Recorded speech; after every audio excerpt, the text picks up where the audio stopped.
beautiful place, especially if you like the outdoors. I've been here 50 years. That's just amazing. Really love Idaho Falls. And this is where I wanted to spend the rest of my life. It's a very family-friendly city with a lot to do. It's a very quiet, laid-back city. I enjoy it. I think it's a great place to live. So it's got some things to actually see and do. When I came to Idaho Falls as a 25-year-old woman who had worked professionally in Salt Lake, I mean, I just thought it would be a temporary thing. I couldn't imagine living here.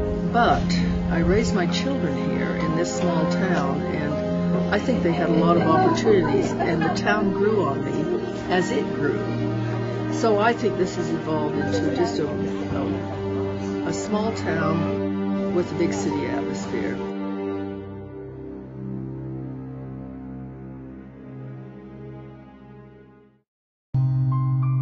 35 years later, when my husband retired, our associates and friends and some family in Salt Lake said, "You're coming home now."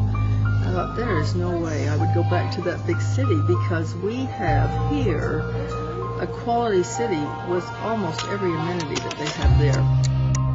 The opportunities, they could get on sports teams easy. There was drama that they could be involved in.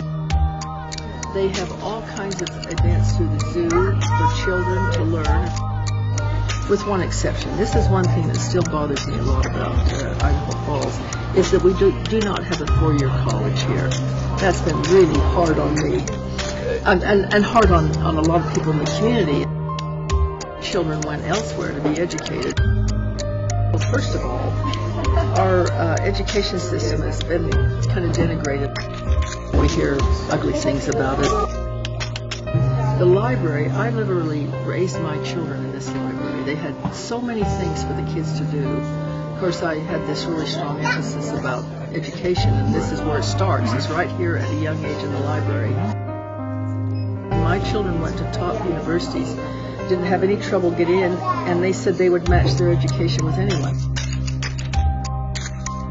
I don't know if actually going to a university or an online college would be a better choice than just watching training videos. Because if I watch a YouTube video and learn how to do something, great. Well, maybe I kind of learned it. And unless I have that little bit of pressure, I don't know if I'm really going to get inspired to be my best. It's really not as important anymore to have a traditional college experience where you have to be on campus, living on campus. There's so much socialization that goes on outside of that, and it's technology driven. Everything that you can do online, it's a lot richer experience you can have now in college. Well, I think the big benefit to having an online college for people is that they'll just be able to be a lot more specific about the kinds of things they want to accomplish. They're going to be a little bit more focused in who they socialize with online, and they're going to have more project-based collegial relationships that are very specific to their field of study, and that's a good thing.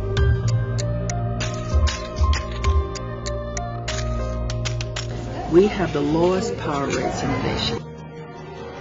And so maybe that is the achievement more than anything, because it is a municipal power company, and the council and the mayor ran that company. When I came here, 40% of our power was produced on this river. Now it's down to 28% because the population has grown. The lowest power rates in the nation, 6 cents a kilowatt hour. The surrounding communities are on Rocky Mountain, and they pay 12 cents a kilowatt hour. My daughter paid 30 cents in New York City.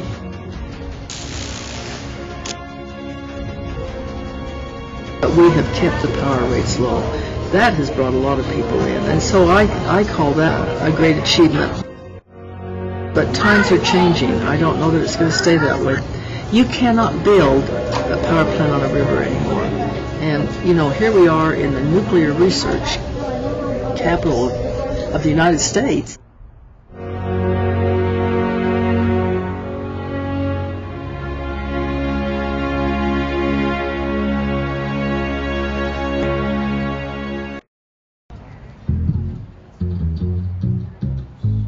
One of the things that we have done, although it wasn't just us, is built this green belt.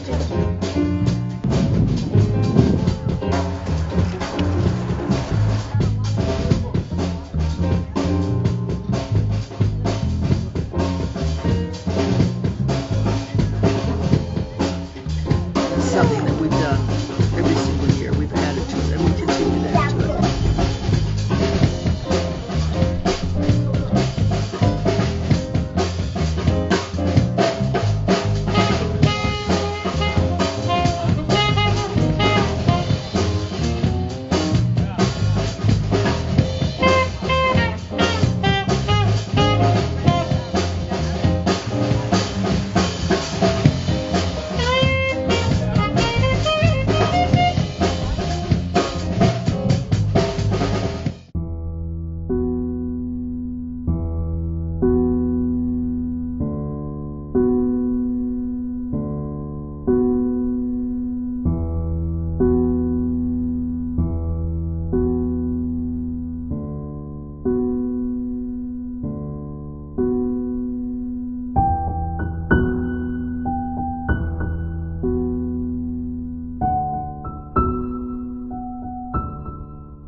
There was an LDS hospital on by the river on the north side, and the Sacred Hearts Hospital on the south side.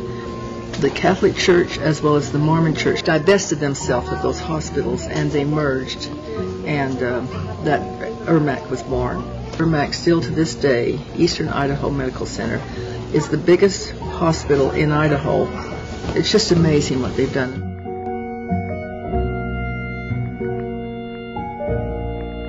I'm Daisha Hampton, and the business is the Idaho Yoga Co-op. I almost don't know if I should have called it the Yoga Co-op because we have so much of a variety and so many different things. Really the idea is that it's a community space where people come together for positive things. So the idea behind everything that we do is to support the community in as holistic a way as possible. There are workshops on nutrition, and we're doing teacher trainings.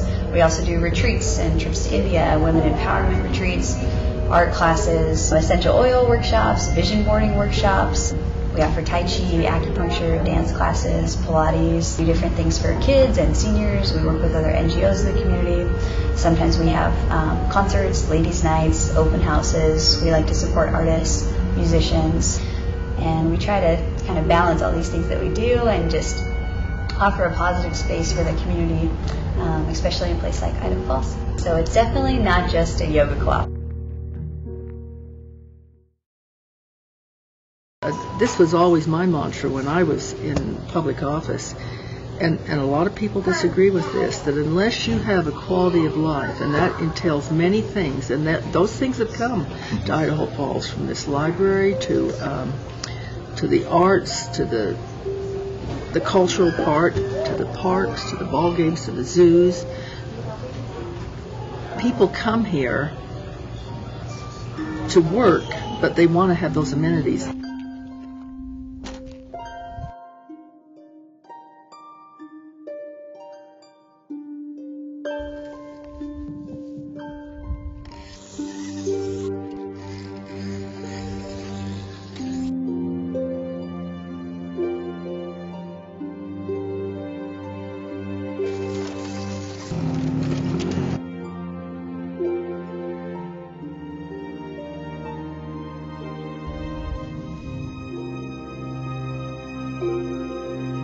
Let's just remodel.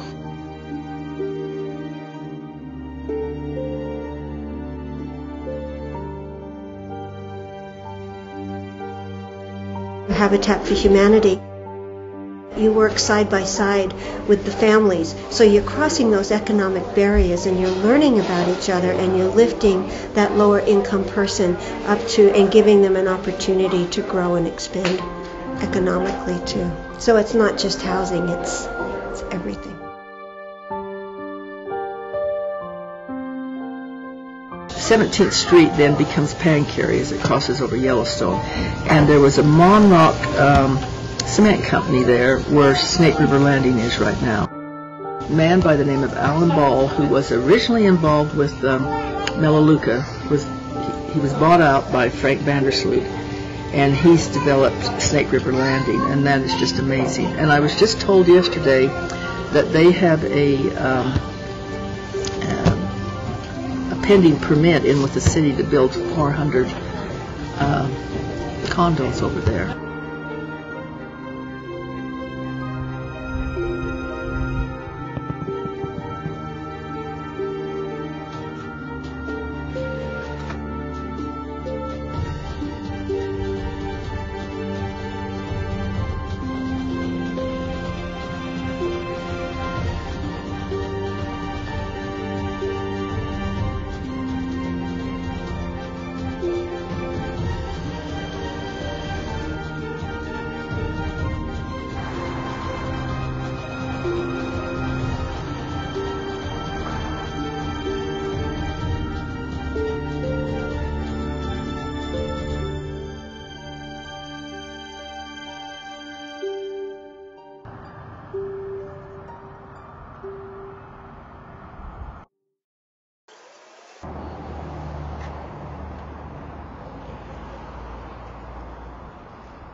Started, it was me and a guitar.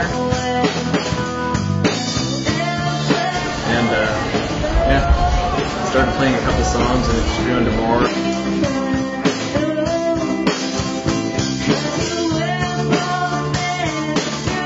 I kind of hold the band together and give it direction, I think.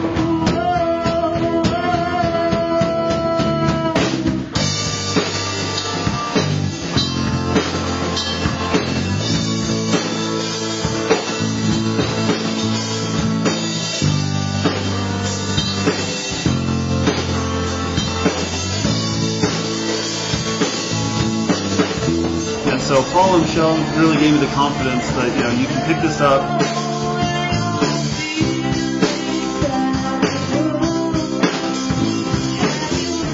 I put up an ad and Paul hit me up one day. That's been about a year ago. Yeah.